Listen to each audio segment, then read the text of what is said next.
سأكتب شعري الباكي بدمع القلب للحبر أسطره على كبدي وأترك دفتر الشعر Déjà, vous ne savez pas, vous allez... Comment ça va, Samia? Et dites Alhamdulillah, vive la France. Vous avez un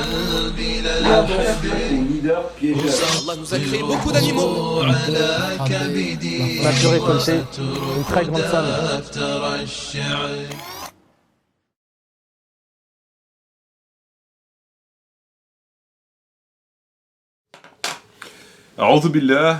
أعوذ بالله من الشيطان الرجيم بسم الله الرحمن الرحيم والصلاة والسلام على سيدنا محمد وعلى آله وصحبه أجمعين والسلام عليكم ورحمة الله وبركاته. Frères et sœurs, assalamu alaikum wa rahmatullahi wa barakatuh. Heureux de vous retrouver aujourd'hui en cette matinée de mercredi afin de partager avec vous cette nouvelle et présente vidéo dans laquelle nous allons nous intéresser au frère Menad Ben Shelali. Bonjour à toutes les personnes n'étant pas de confession musulmane qui pour X ou Y raison écouteraient cette présente vidéo. Frères et sœurs, comme nous l'avions annoncé très récemment, nous allons donc nous intéresser à la personne de Menad Ben Shelali, ce pour la première fois et j'espère pour la dernière fois, car il est bien évident que je suis le premier à regretter cette situation, mais j'estime que trop, c'est trop. Je me suis tu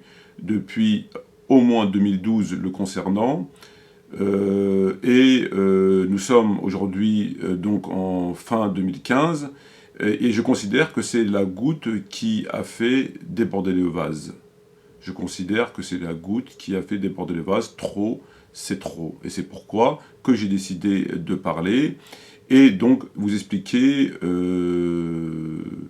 quel est mon rapport avec Menad Ben Shelali.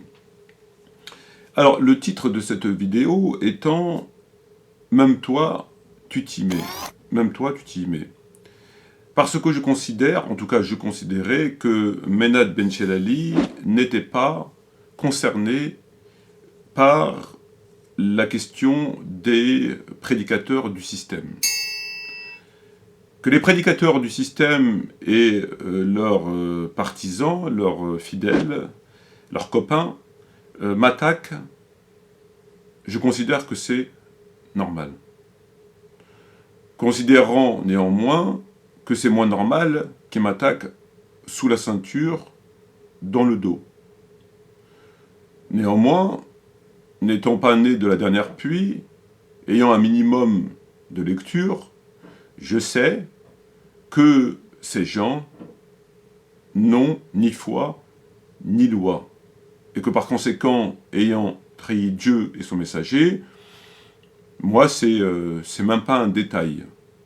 Me concernant, c'est même pas un détail. Et puisqu'ils ne peuvent pas faire face à mes propos, me réfuter, faire des débats, répondre aux interrogations, alors, ils font des coups tordus. Ça va de la calomnie, ça va de ce que vous savez. Ça, c'est concernant cette catégorie d'individus.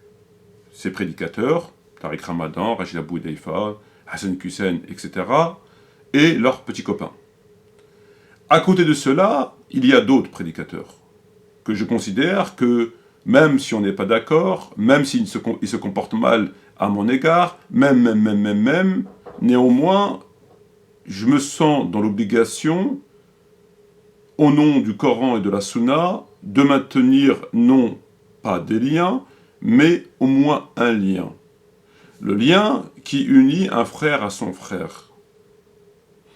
Je considère qu'en dépit de leur mauvaise foi, de leurs coups tordus, etc., de leur sale comportement, comme on va le voir avec le concernant, ça reste des gens qui sont de l'autre côté. Ce ne sont pas, je considérais en tout cas, que ce ne sont pas des vendus, des traites qui travaillent avec les flics, etc., etc. Et donc, je les ai épargnés. Comme je l'ai fait avec Abou Rayyan, comme je l'ai fait avec lui, alors qu'il me tape dans le dos. le concernant, c'est au moins depuis 2013. 2012-2013. Parce que je considère que il ne faut pas tomber dans ce que je tombe maintenant. À savoir, faire des vidéos concernant des gens qui ne portent pas atteinte à l'islam et aux musulmans. De façon criminelle. C'est une perte de temps, c'est se donner en spectacle, c'est pas intéressant. C'est pas bon. C'est pas bon. Mais trop, c'est trop. Trop, c'est trop.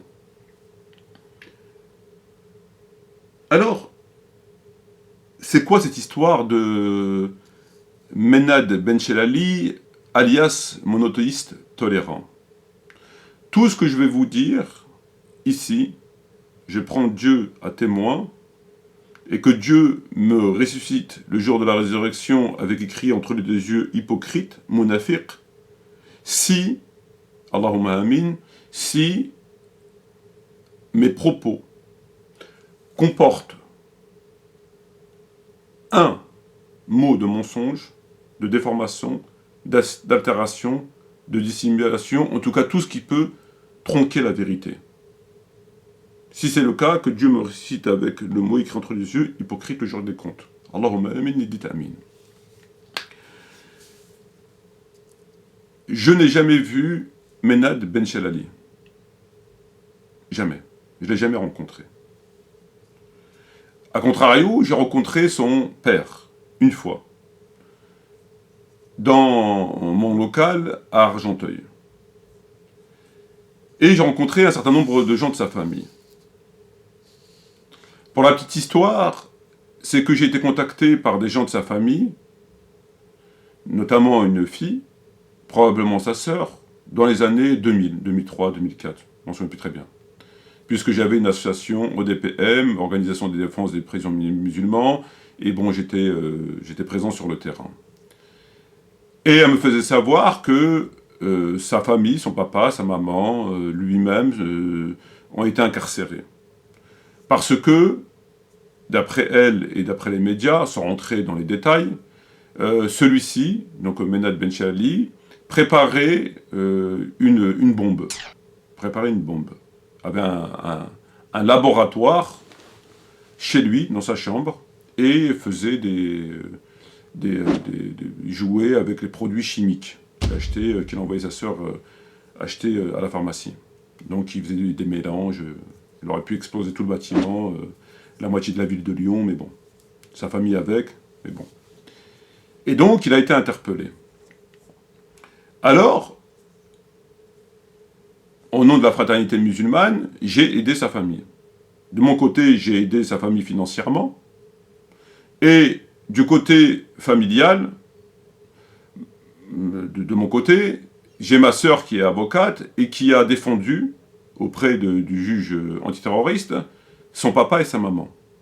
Son père et sa mère. C'est ma sœur qui défendait son père et sa mère. Et elle les a plus que bien défendus. En passant, j'ai eu un certain nombre d'informations concernant le dossier que je n'évoquerai pas ici. Et c'est pas très élogieux.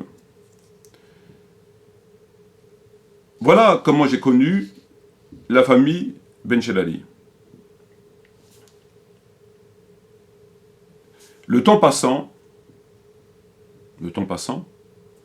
donc il a été condamné, si ma mémoire est bonne, à 10 ans de prison ferme, et il me semble que je l'ai eu une fois au téléphone, puisque dans les CD, ce qu'on appelle les centres de détention, les centrales, et une fois qu'on a purgé une partie de sa peine en maison d'arrêt, on a droit aux appels téléphoniques, etc. Et il me semble que je l'ai eu une fois au téléphone. Le temps passant, j'ai aidé sa famille, ma soeur a aidé son père et sa maman, le temps passe. Il se trouve qu'il est sorti de prison, je n'ai jamais eu aucune nouvelle de lui, il ne m'a jamais contacté, parce que on a dû se croiser. J'ai été incarcéré en avril 2012, jusqu'en avril 2013. 1 an durant. Et durant cette détention, un jour, j'ai reçu une lettre. J'ai reçu un courrier. Et j'étais donc sous le régime du prévenu, donc non condamné, donc suivi par un juge d'instruction, notamment, en l'occurrence, un juge à Pontoise. Et donc, un jour, je reçois une lettre d'un particulier. Je constate qu'elle m'était envoyée par Menad Benchelali. J'ouvre cette lettre et je lis ce courrier. Tout le courrier, tout le contenu du courrier, l'intégralité du contenu du courrier, ne parlait que et seulement des Juifs. Les Juifs sont ceci, les Juifs sont cela, c'est eux qui ont tué Abou Bakr, bref, il parlait que des Juifs. Il a passé quelques phrases sur les 12. Lorsque j'ai lu ce courrier, ma première réaction, donc déjà j'étais choqué. Au début, j'étais agréablement surpris d'avoir les nouvelles d'une personne. Ensuite, j'étais plus que choqué, à un point que je pensais que c'était les flics qui avaient monté qui avaient fait ce courrier. Et Dieu m'en soit témoin, je le pensais très fort. Pourquoi? Parce que le contenu du courrier était un courrier profondément antisémite, qui ne parlait que des Juifs. Sachant que on essaie constamment, là j'étais pour une affaire en rapport avec le travail. Je ne vais pas rentrer dans le fond parce que je risque de choquer les gens. Si les gens savaient ce que j'endure, ils me prendraient pour un mytho. Mais beaucoup de gens sont au fait, notamment mes avocats, ils sont plus que choqués. Un jour, la vérité, Inch'Allah, éclatera. Je ne suis pas là pour me plaindre. C'est de bonne guerre, c'est pas grave. Parce que on essaye constamment de tout ramener à l'islamisme concernant. C'est-à-dire, demain, je grille un feu rouge, ou je m'embrouille avec une fille dans la rue, comme beaucoup de gens peuvent s'embrouiller. Pour aggraver les faits, ils essayent de mettre ça en rapport avec l'islamisme, constamment.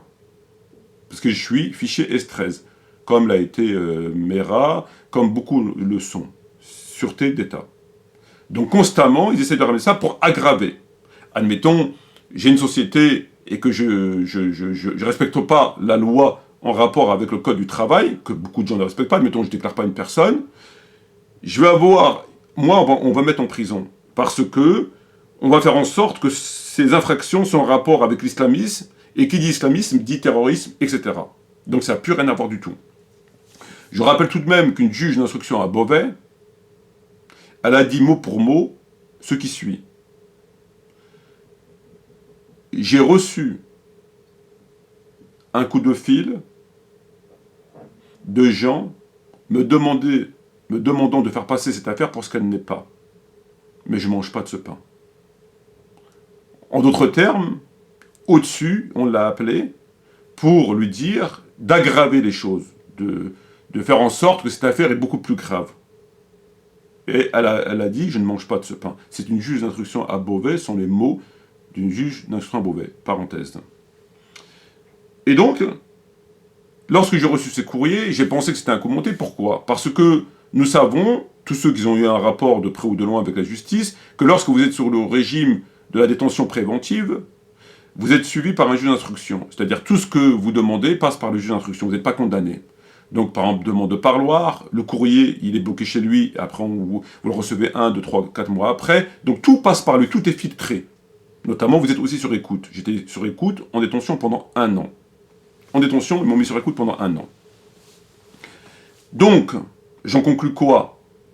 Que on a fait ce courrier, non pas pour moi, mais pour démontrer à la juge d'instruction que j'étais bien un profond antisémite. Parce que je recevais le courrier de quelqu'un qui était profondément antisémite. Et que ce quelqu'un était un proche de moi, c'est un ami qui m'écrivait. Et donc, qui parlait sur les juifs. Donc, sachant qu'il va passer entre les mains de la juge d'instruction, elle va dire, oui, ben c'est bien ça. Ce type est profondément antisémite, comme le stéréotype de l'islamiste.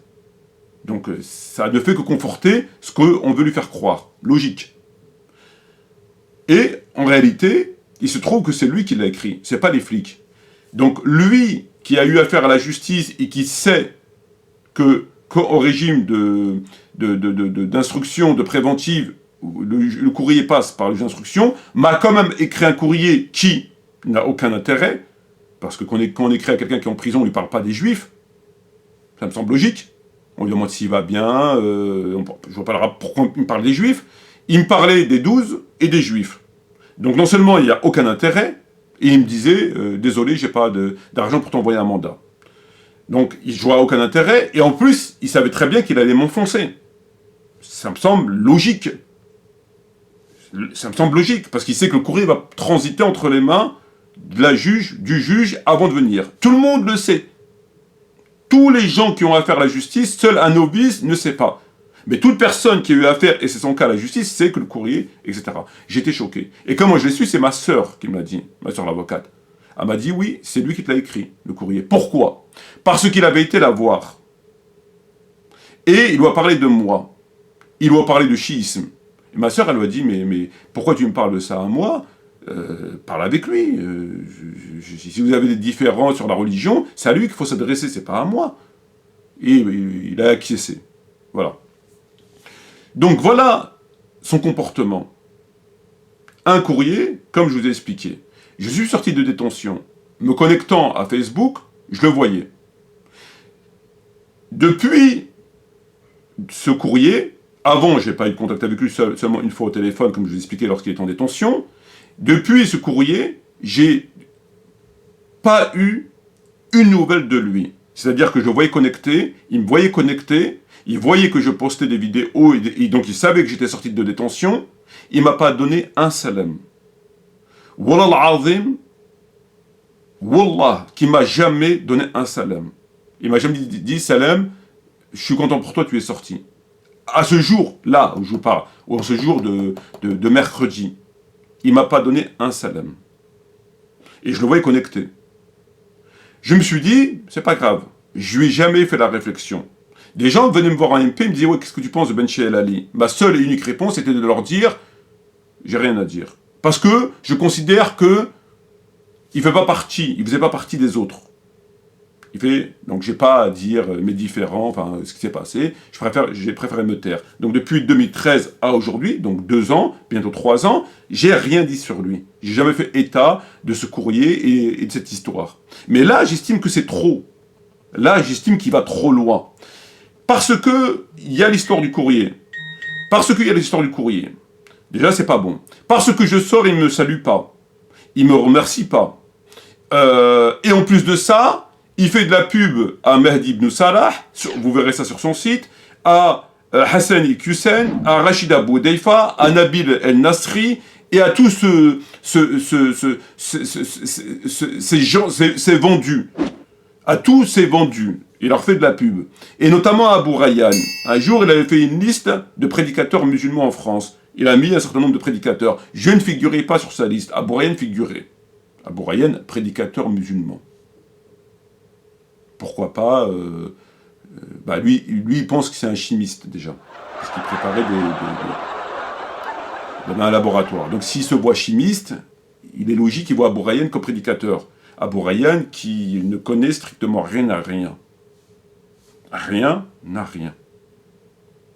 C'est un fait. Je ne suis pas en train de mal parler, je ne me dis pas, c'est un fait. Et il ne m'a pas mis sur la liste.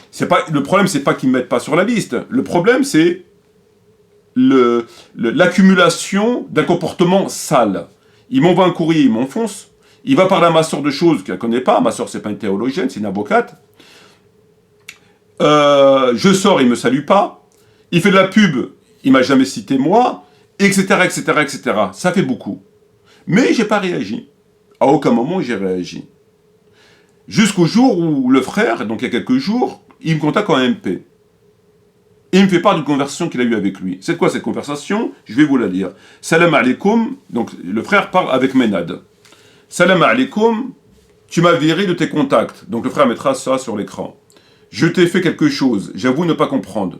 Ben Shadali Ménad répond, Assalam, j'ai toujours une raison quand je vire quelqu'un, s'il est d'acquaintance avec les chiites, ou certains chiites, ou certains qui ne respectent pas Abu Bakr ou Omar, alors je les vire. J'essaie d'accepter ceux qui sont dans les limites de l'acceptable, religieusement, voilà pourquoi akhi. Donc le frère lui répond, merci pour ta réponse, mais me concernant, s'il te plaît, j'aimerais que tu sois plus explicite, car je ne saisis pas bien, tu vises qui par accointance? Il lui répond, c'est ce qui transparaît.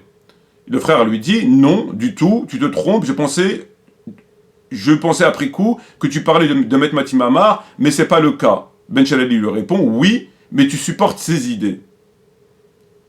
Le frère lui répond, ah oui, je le suis depuis le début, ne me dis pas que tu crois que c'est un chiite quand même. Ben Chalali lui répond, c'est ce qui transparaît.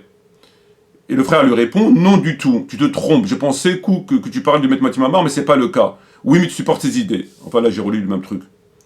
Donc après, bon voilà, je termine, le frère mettra ça, bon, je ne peux pas débattre, etc. Donc finalement, qu'est-ce qu'il est en train de raconter? Il a bloqué un frère parce qu'il considère que quelqu'un qui a des accointances avec les chiites, qui supporte des idées de Maître Machi, mérite d'être bloqué. Ou quelqu'un qui ne respecte pas Abu Bakr ou Omar. Alors là, même Hitler, il n'a pas osé. Même Hitler, il n'a pas osé. Hitler, ils sont pris aux juifs, mais ils n'en ont jamais pris à des gens qui avaient des sentiments, des machins pour des juifs. À part si ils avaient violé la loi en protégeant des juifs dans leur domicile, etc. Ils tombaient sur le coup de la loi. Mais il n'y a jamais eu des cas où, pour des raisons de sentiments personnels, machin, même Hitler, il ne l'a pas fait. Donc, il bloque des gens. Déjà, il me calomnie par rapport au schisme. Alors moi, j'aimerais lui dire, si tu as un atome d'honneur et de foi, je t'invite à venir faire un débat avec moi. Et là, je te parle personnellement. Si tu as un atome d'honneur et de foi, je t'invite, et je prends à ma charge tous les frais, de faire un débat public avec moi, concernant ce que tu dis sur moi, ou ta croyance, puisqu'il semblerait qu'elle est en train de partir en cacahuète. Lorsqu'on va sur ton site, c'est des envoûtements en tout genre, 7 sur 7, captage de djinn, rattrapage de djinn, saucissonnage de djinn, et j'en passe. Donc quelqu'un qui était islamiste, entre guillemets islamiste, passe son temps à parler que de djinn. Il y a quelque chose déjà qui ne va pas. Il y a quelque chose qui ne va pas. C'est quoi? C'est un nouveau combat, on a oublié les sens des priorités, on a oublié la aqidah, on ne comprend pas. Quelqu'un qui est islamiste, c'est-à-dire quelqu'un qui est pour le califat, pour un islam politique et non pas dépolitisé, apolitique, etc., comme moi-même, qu'on considère, on appelle ça comme islamiste, fait de la pub à des vendus. Ces mêmes personnes à qui il fait de la pub, ce sont les premiers responsables de ce que lui, il a subi, et de ce que tous les musulmans à travers la planète subissent. Ce sont des co-responsables. Mais il leur fait de la pub. Faire de la pub à Rachid Abou Deifa, à Hassan Hussein, à Nabil El Nasri, alors il y a vraiment un très gros problème. Il y a vraiment un très gros problème. Il y a vraiment un très gros problème. Donc, ce monsieur a viré quelqu'un parce que il sent en fait, c'est parce qu'il est un proche de moi. Voilà. Donc, il l'a viré. Voilà. Avec la calomnie de schisme. Ou alors parce qu'il ne respecte pas comme lui l'entend Abu Bakr et Omar. Parce que maintenant, ne pas respecter comme on le veut, comme ils le veulent, sont étayés. Donc dire qu'Omar s'est trompé, comme le rapporte Abu Bukhari et tous les livres de source, les textes qu'on connaît, ça fait sortir de l'islam. Ça rentre dans la aqidah. C'est déjà une hérésie. Couper un lien de fraternité pour des éléments qui ne rentrent pas dans la croyance, c'est une déviation, une hérésie évidente.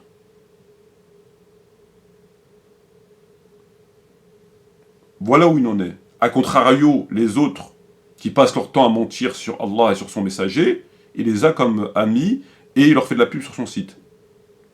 Il y a un problème. Il y a véritablement un gros problème. Il y a quelque chose qui ne va pas.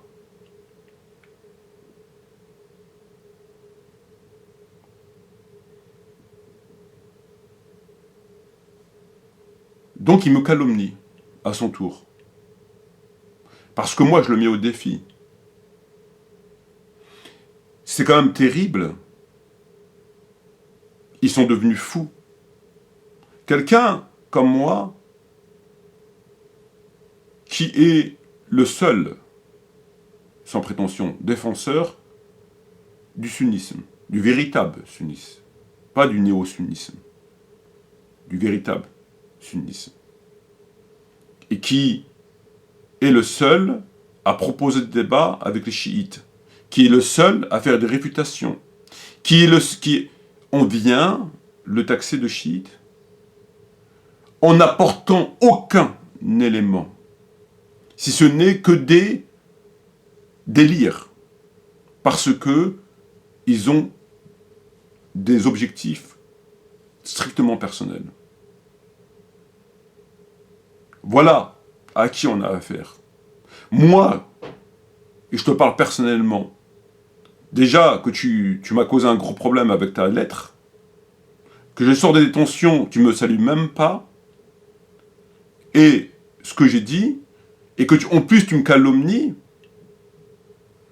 moi je te dis, si tu as un atome d'honneur, et tu es algérien comme moi, si tu as un atome d'honneur, de dignité, de foi, viens en face de moi nous expliquer c'est quoi ton problème. C'est quoi ça sent le chiite, ça sort d'où? C'est que ça sort d'où ça? Vous êtes pire que ceux que vous dénoncez. Si on combat Dupont pour qu'un autre Dupont y prenne sa place, c'est pas la peine. Vous êtes pire, même ce que vous faites, même Hitler ne l'a pas fait. Parce qu'Hitler, il avait un cerveau. Il ne pouvait pas reprocher à des gens des choses qui sont irreprochables. Vous allez pour, justement, comme vous êtes de mauvaise foi, et c'est le moins que je puisse dire, vous avez inventé, ça sent des accointances, il ne respecte pas Omar Abou Bakr. Qu'est-ce que ça veut dire concrètement tout ça? Parce que la personne va vous dire une vérité sur Omar qui s'est trompé, ou va vous parler du jour du jeudi, vous considérez que c'est un manque de respect. Mais dans ces cas-là, jetez tous vos livres.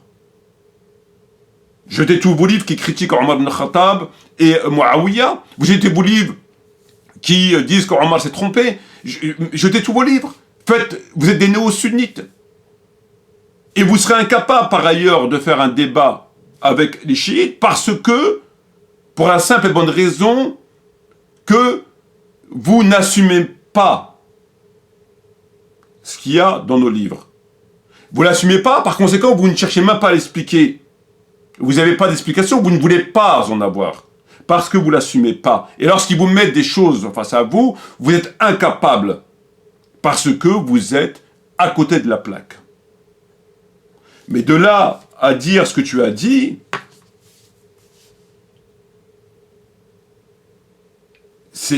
on est chez les fous. On est chez les fous. Ce sont des gens fous. Il est en train de faire comme Abou Rayyan a fait pendant des années. De la calomnie. De la calomnie. Sans rien étayer. Rien. C'est peut-être lui qui fait des débats avec les chiites, c'est peut-être lui qui fait le travail que je suis en train de faire. C'est peut-être lui. Mais à contrario, il va appeler mon frère Tariq Ramadan, dont la croyance est une croyance Mahdi ibn Salah, qui est dans un délire d'éducateur. Le mec, c'est hallucinant. Hallucinant. Le mec, il vous fait des vidéos, mais c'est hallucinant. Il faut le voir pour le croire. Il vous fait des vidéos sur Hassan, il vous fait de la pub sur Hassan Hussein, Rachida Boudaifa, Tariq Ramadan. Il y a quoi sur son site? Mahdi ibn Salah, Tariq Ramadan, Nasri, Abou Rayyan, Nader Abou Anas, Imran Hussein, Salim Laibi, Rachid Abou Daifa, Hassan Hussein, Hatim Abou Abdillah. On trouve ces gens sur son site. Mais pas un mot de Metmachi. Rien. Metmachi qui a aidé sa famille. Metmachi qui a fait en sorte de faire le nécessaire pour son papa et sa maman, et son père que j'ai reçu. Metmachi qui a fait ce qu'il a fait. Pas un mot. Rien. Mais pour taper dans le dos, il sait. Mais viens. Viens. Il est où ton problème? Viens. Tu me parles de chiisme, tu me parles de ça sent le chiite, d'accointance chiite où il ne respecte pas Abou Bakr, je le bloque. Ben viens, on va en parler. Tu vas nous expliquer tout ça. En public. Mais tu le feras pas. Parce que tu sais que tu es un menteur. Tu sais que c'est juste un prétexte. Parce que si tu avais un minimum de sincérité, tu ne ferais pas de la pub pour des ordures. Donc, j'espère que tu n'oseras pas t'enfoncer et faire comme beaucoup font, s'enfoncer dans la calomnie, à mentir sur mon dos. Si tu veux me donner une réponse, moi je t'invite à mes frais, en face à face et en public. Et on s'explique. Voilà ce que je te propose. Et tu vas nous expliquer ta vision de l'islam et tes accusations. Que les gens puissent savoir. Plutôt que de parler dans le dos comme tu fais. À bloquer les gens parce que, pour le seul tort qu'ils m'ont pour ami ou qui m'estiment. Donne-nous de la matière. C'est quoi ton problème? Donne de la matière. J'ai insulté un compagnon? Donne le texte. J'ai fait une critique qui... donne les textes, sors-nous la matière. Sors tout ça. Je suis plus sunnite que toi. 1000 fois plus sunnite que toi. Parce que tu n'es pas un sunnite. Tu es un néo-sunnite. Tu es une fabrication falsifiée du sunnisme contemporain. C'est tout. Voilà ce que tu es. Tu sors d'une usine à gaz. Tu es complètement côté de la plaque. Mais non content de tout ça, tu viens en plus me calomnier. Voilà la reconnaissance. Voilà la reconnaissance. Tu vois, j'aurais pu dire d'autres choses. Parce que moi, je l'ai vu, ton dossier. Et je sais qui a dit quoi dans ton dossier. Mais je m'arrêterai à ça. Sur ce, shukran jazilan wa salam alaikum wa rahmatullahi wa barakatuhu. Et à bientôt, Inch'Allah.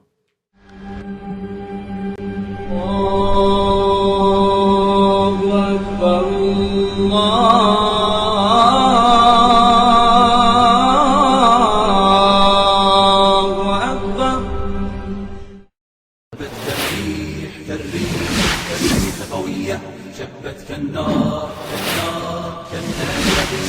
كبت كالريح قوية شبت كالنار كالنار وقية سارت بالعزم فتية طارت كالصقر أبية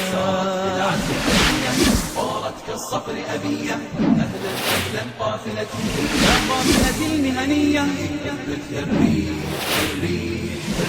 قوية شبت كالنار وضية هبت كالريح